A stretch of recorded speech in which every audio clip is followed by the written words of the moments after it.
Let's wrap and roll the Bengali way.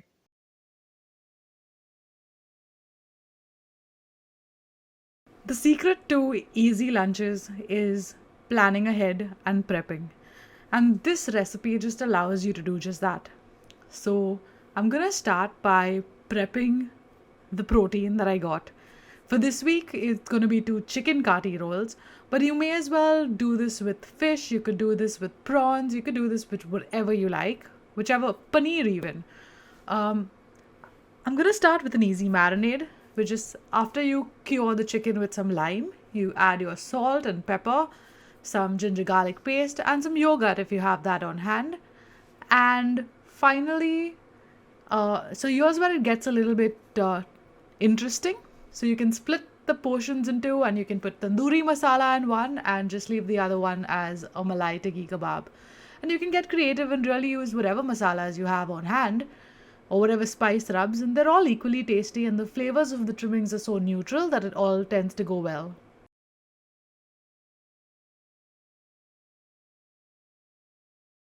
So when you're ready to air fry, just add a little bit of oil on that day. Now, if you don't have an air fryer and you can very well pan fry this or shallow fry or deep fry this and it turns out just the same, you can throw in some coat of breadcrumbs, but you don't really have to.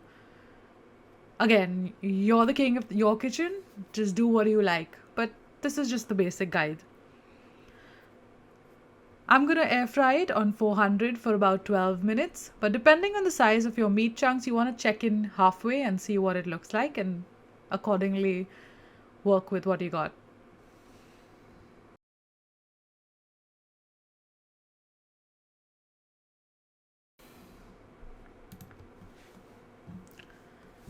So we're going to make a tomato chutney, which you can use as a dipping sauce as well as to spread and keep it moist.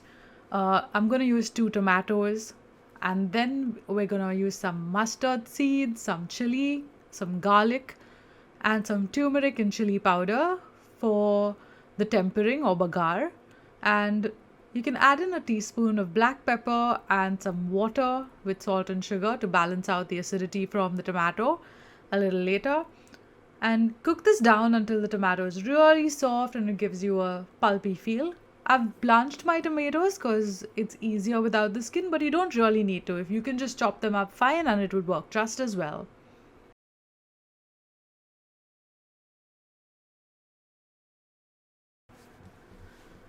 When you're set to make these rolls, you will start by heating the chapatis. Now, here's a big secret. If you want it more authentic and if you want it more filling, it's good if you crack an egg on the pan, which is lightly beaten, and then put your chapati over that. That helps really give this some more bite and some more filling, and it's delicious. But I find it too filling for me, so I skip that step.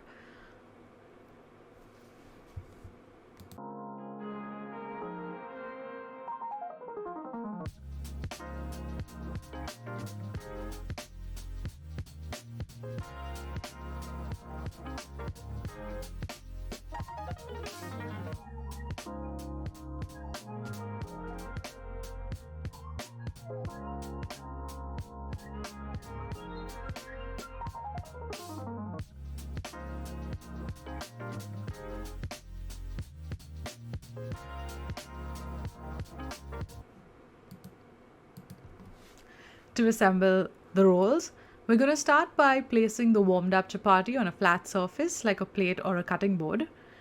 And then we're going to spread some green chutney on it.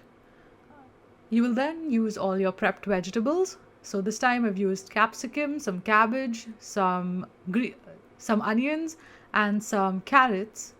And then finally, you're going to put your ready to eat kebabs on it. So this one has some tandoori marinade, and then I've got and also added a little bit of low fat mayonnaise, but you can add whatever mayonnaise you like, and you're ready to go.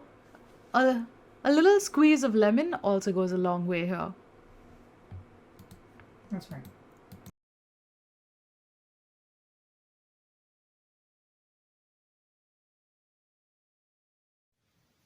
Hi, and we have our first Khati roll. So it's got the tandoori chicken one. The only thing I would have done differently is added some yogurt because it tends to make it moist. But this chicken, I did take a quick bite and it is pretty good as it is. Yeah, so let me try.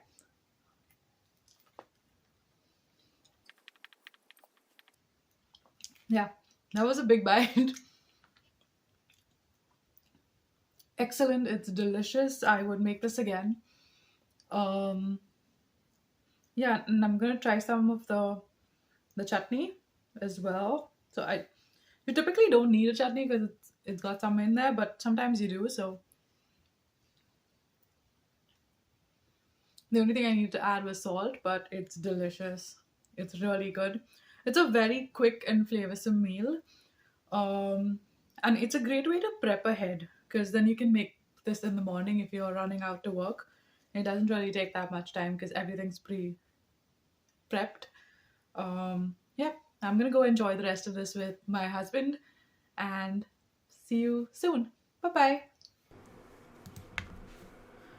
For the Malai rolls, I've changed it up a little bit. I've used a lot more carrots, some onion, and very little green peppers, and the Malai chicken. And to spice it up and give it some flavor, I've also thrown in some sriracha and some mayo. And that's all you need. Roll it up and you're ready to go.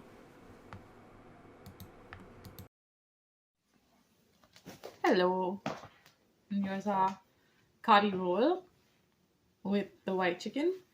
What you didn't see off camera is I took some of the tomato chutney and put it into the roll this time because then I don't have to dip. And so, yeah, I'm gonna try it out now.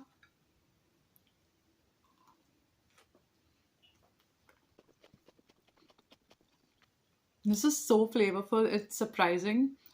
And it's so different from yesterday's tandoori wrap simply because the chicken is cooked differently.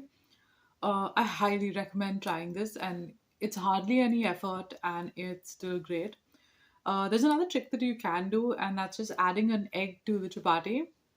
I hadn't done them because it's too filling, but I might try them for the last one. Yeah, depending on how we feel. But that really, if you're looking for something even more substantial, that's a good way to go.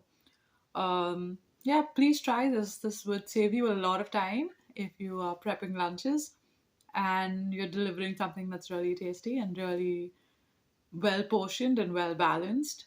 100 points in my book, and definitely something we'll be making again. Thank you for joining.